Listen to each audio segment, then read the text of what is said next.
Hi all.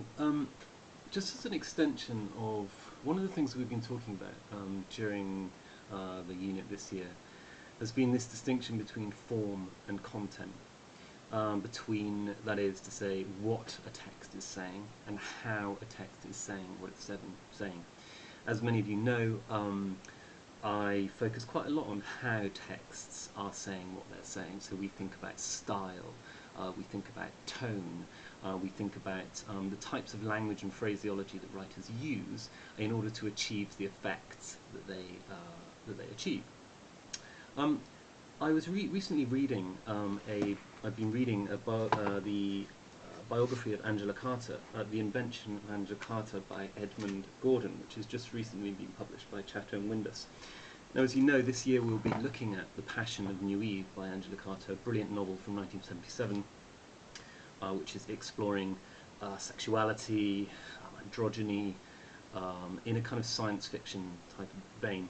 Anyway, there was a passage in here which illustrates Angela Carter's thinking about form rather than content, which I thought I'd read to you, and which I'll make available via Brio, via a picture.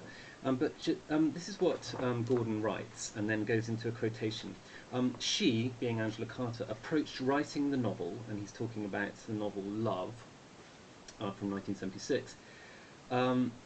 She approached writing the novel in a practical manner, concerning herself less with ideas than with the questions of narrative technique.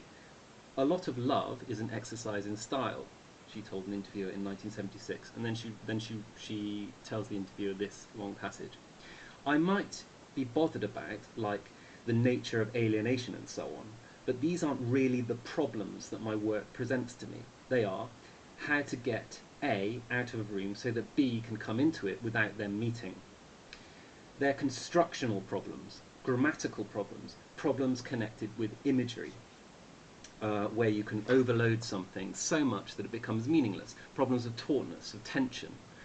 I still find the first half of Love, the novel, very exciting narratively. It's flawed, it falls into two halves. Its first half is, I think, very nicely balanced and structured, and it's a really nice flow.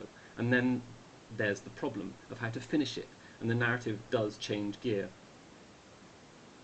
So Gordon then outlines how she in order to come to terms with technical and narrative techniques, formal problems, she starts reading Balzac, Rousseau, and various different French writers. My point about this is that what she says at the beginning of this, the nature of alienation and so on, are less important to her when constructing a novel than narrative techniques, constructional problems. So instead of bothering herself with content, with worrying about the philosophical content and how she's going to communicate that, she's actually just worried about structural problems. So what she's considering is a formal problem rather than a conceptual problem.